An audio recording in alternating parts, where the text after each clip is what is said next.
The killing fields represent one of the harrowing genocides in Southeast Asia, a time when Cambodia, under Pol Pot's reign of terror, saw the horrific and brutal extermination of an entire generation. However, less widely known are the Cambodia-Vietnam border raids, which were equally devastating. From 1975 to 1979, terror gripped the border between Vietnam and Kampuchea, as Cambodia was then known. An estimated 20,000 Vietnamese lost their lives in these raids, while another 20,000 perished within Cambodia itself. It's surprising how often this chapter of Vietnamese history is overlooked, though perhaps understandable given the shadow cast by the Vietnam War's horrors. One particularly brutal event was the Ba Chúc Massacre, where 3,157 people were slaughtered, far surpassing the 504 deaths in the infamous My Lai massacre during the Vietnam War. While not to diminish the sheer cruelty of My Lai, the atrocities committed by the Khmer Rouge were an even bloodier chapter in this era. These platoons were unleashed to carry out mass killings, leaving devastation in their wake. As you likely know, the Khmer Rouge's reign was a bloodbath that spilled beyond Cambodia's borders. The terror they inflicted in places like Ba Chúc and throughout both Cambodia and Vietnam left scars that remain underappreciated in global narratives about the region's history. After the establishment of Kampuchea in 1975, relations were tenuous between the two countries. As the southern flag was burned, Cambodia raided the border villages on the same night of the fall of Saigon. What do you think will happen next? Peace? Corroboration? Nope. You see, Cambodia claims the Mekong Delta. They were historically called Kampuchea Krom. For the next 4 years, the Khmer bloodshed the Vietnamese in their villages. On April 18, 1978, the Revolutionary Army of Kampuchea crossed the border in Vietnam and surrounded the town of Ba Chúc, 6.4 kilometers from the border. The soldiers proceeded to kill any animal on sight, loot all the valuables, and burn all the houses. Children were flung into the air and then slashed with bayonets, and those who managed to hide inside the pagoda sadly were out of luck. At Tam Bu Pagoda, about 800 people were marched out of the building into a barren field and executed. The monks at Pha Lai Pagoda, 100 meters from Tam Bu Pagoda, still remember those terrible days. Hundreds of people fled to Philae Temple because they believed that the Buddha would protect them. But those soldiers swept into the temple, shooting down more than 50 people. More than 100 survivors fled being hit by their heads or shot dead. Discovering children and women hiding under the Buddha's altar, they threw grenades in. 40 people have only one alive. The body is piled up, soaked in blood. There are still traces of such macabre massacre in the temple. Nothing is off limits to the Khmer Rouge. Many civilians escaped the massacres and attempted to hide in the caves outside the town. The Khmer Rouge used tracking dogs, followed the civilians into the caves, throwing grenades and shooting inside to kill the hiding civilians. Many lives were lost in the mountains. Nguyen Van Kien, a survivor of the massacre, recounted, "My wife and 4 children and 6 grandchildren were killed. Before shooting, they took off all the jewels and possessions. When I woke up, I looked around and saw all the bodies. I was dumbfounded when I saw my granddaughter holding her mother's breast and sucking, and next to her dear daughter, lying motionless in a pool of blood. In total, my family has 79 people slaughtered by the bloodthirsty Khmer Rouge." The next person counts really made it difficult to continue. I enjoy horror and tolerance it, but this really makes my stomach turn. When meeting a stranger, the woman with a crippled face and a hollow on one side of her forehead fumbled around, not knowing where the guest was sitting, because her family was so poor that they didn't have any tables or chairs.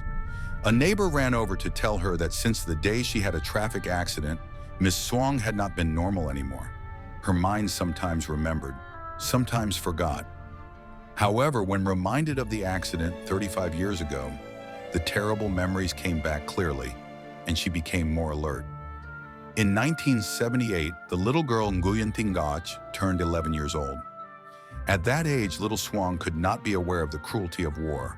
Occasionally, when hearing the sound of firecrackers, Swang and her sisters automatically shouted. down to the bunker to hide. At midnight on April 17, 1978, little Swoang was drunk when her parents woke her up, dragged the whole family and ran with the villagers to Tam Bu Pagoda. When they arrived at the pagoda, they saw a large crowd of villagers crying loudly. Families stood together, hugging each other, crying. Many people knelt down and recited Buddha's name sincerely. Early the next morning, April 18th, while little Swoang was still lying curled up on the pagoda floor, not yet awake, they heard gunshots and shouts. The Pol Pot gang surrounded the pagoda, put guns to their heads and forced people out of the pagoda one by one. Every time a group of 20 to 30 people came, they were led away to an unknown place. If they refused to go, they were shot dead or used wooden sticks to smash their skulls. When half the people in the pagoda were gone, it was the turn of her father to be captured. Swoang dragged her father and was also taken away by them. The mother and sisters were staying at the temple, crying miserably. The evil beasts led Swoang's father and son, along with the villagers, towards Vin Tong Iron Bridge, towards the other side of the river. When they reached the mound in the middle of the field, not far from the Iron Bridge, they forced everyone to line up. Looking at the pile of corpses piled up all over the field, the father knew that they would be executed, but he did not think that they would kill children. He gave his daughter some coins, telling her that when Pol Pot released her, she should use the money to buy snacks and cakes to eat, waiting for the army to come and rescue her. But these evil beasts did not spare children. A series of gunshots rang out. Dozens of people fell down. The evil beasts checked each body, then swung their sticks and continued to beat them on the head. Seeing her father fall, little Swoang ran to hug her father's body. The evil beasts coldly pointed their guns at little Swoang and pulled the trigger. Little Swoang did not know anything anymore. After 2 days and 2 nights of being unconscious, lying next to her father's body, the sun burning her body, little Swoang woke up. Her father's feet resting on her chest were already burning. Looking across the field, only bloated corpses could be seen. Crows swarmed around, pecking at the decaying flesh. Using all her strength, the child tried to lift her father's leg, but a sharp pain pierced her chest. Swoang had lost so much blood that she remained unconscious for 2 days and nights. Now parched and thirsty, her eyes burned as if needles were stabbing them. The puddles of water in the field were black with blood, smelling fishy and pungent, and she could not drink it. Little Swoang dragged her body to the canal and frantically dug her face up to drink. After drinking enough water, she felt completely awake. Little Swoang touched her chest and found a hole in the front of her chest, and touched her back and found it was completely crushed. The bullet had penetrated from front to back. Touching her head, she only felt a few muscle fibers. Her scalp was torn. Sister Swoang remembered strangely. I don't understand why at that time I didn't feel any pain. I was still young, so I didn't think about dying. Normally I'd be very scared, but at that time I wasn't. I didn't understand why I was shot like that. I was hungry and thirsty. But I was still alive. I kept thinking that my parents must have blessed me to live. Right at the Iron Bridge, there was a tamarind tree and a mango tree in the fruit season. The child crawled to the base of the tree, picked up the fallen fruits to eat. When the child was thirsty, she would painfully drag her body to the ditch to drink water. At night, the child strangely crawled to the side of his father's sleeping body. At that moment, little Swoang realized that her father was dead, like a fish out of the sea that was decomposing and full of stench. However, she couldn't remember the way home, nor was she strong enough to go far, so her only choice was to stay with her father's body. Even though the corpse was decomposing every day, deformed and smelling unbearable, being with her father, she felt more secure after 10 days of hiding. Over the next few days, even little Swoang's body had rotten. Bugs were crawling in her open wounds and sometimes crawling onto her clothes. She felt the bugs crawling on her cool skin. On the 11th day, no longer strong enough to crawl to the ditch to drink water, little Swoang fell asleep, but still vaguely saw a flock of crows flying overhead. She fell asleep completely. Her body felt light. Terrifying memories when she woke up for the second time. Little Swoang found herself being treated by doctors. The doctors said that on the 12th day, when the troops entered Ba Chúc, chasing Pol Pot's troops to the other side, they discovered little Swang gasping for breath in the middle of the field. At that time, little Swang had to stay in the hospital for 4 months. Questions were asked about her father, mother, and sisters. Her response made the doctors unable to hold back their tears. After leaving the hospital, the staff of Anjing Provincial Museum kept the strange child in Longjuyen City to feed and educate her. The staff wanted her to finish high school, then send her to vocational school, then work at the cemetery relic site. However, the wound on her head made Swang not alert. She could not memorize words, leading her to not wanting to study. And when she reached 11th grade, Swang insisted on taking a boat back to Ba Chúc. At the age of 25, Swang married a man named Ma Van Shua from the same village. Shua also did not have any decent job, only working for hire to earn a living. When he had a job, he had vegetables and pickles. When he had no job, He only have porridge. However, the god of death didn't let her go. after being married for more than a year, she met with a disaster that struck her down. While Swang was crossing the street, a drunk person on a moped hit her. Swang hit her head on the asphalt.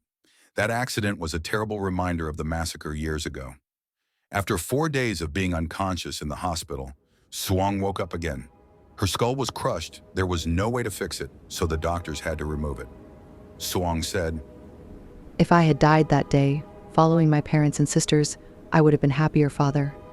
Even though I defeated death, for so many years I have not had a single day of peace. Thinking about my family, my heart aches like a storm that never seems to pass. The wind and rain have made me ache all over my body.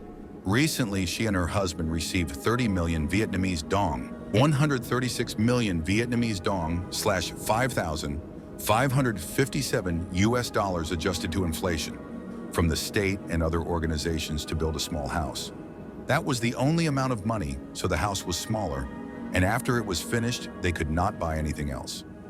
Roughly, I have a place to shelter from the sun and rain, which is also very lucky to me. In retaliation, on December 31st, 1977, the People's Army of Vietnam concentrated 8 divisions to launch a counterattack, damaging 5 Khmer Rouge divisions, penetrating 20 to 30 kilometers into Cambodian territory to Neak Luang before withdrawing from January 5th, 1978. On February 5th, 1978, the Vietnamese government issued a 3-point statement requesting that both sides negotiate to avoid further bloodshed.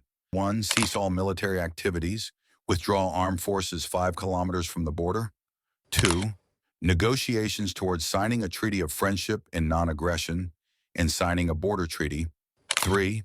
Agreement on an appropriate form of international practice and international supervision.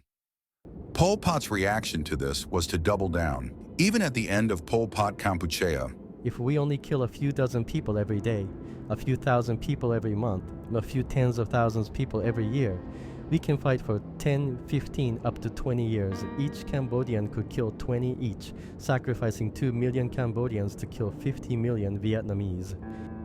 Pol Pot is still as emotionless as possible.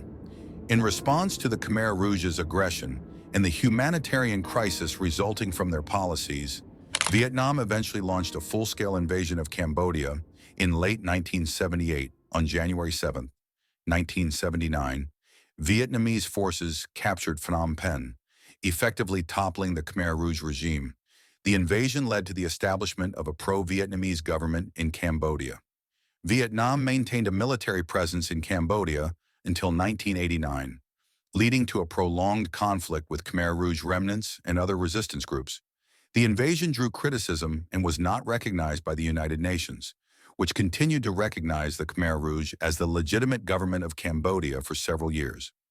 The Cambodian-Vietnamese War fundamentally altered the political landscape of Vietnam and Cambodia. Ironically, people didn't see Vietnam as liberators, but invaders to the rest of the world. After the war in 1979, the An Giang provincial government built a cemetery in Ba Chúc for the victims.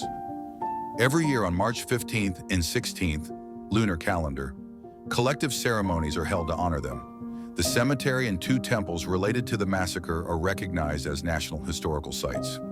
The Memorial Hall displays photos and weapons used during the massacre. The burial chamber holds the remains of 1,159 victims, with 1,017 skulls identified by age and gender. Some victims' remains were buried by relatives, while others remained in Elephant Mountain caves due to deep holes that couldn't be excavated.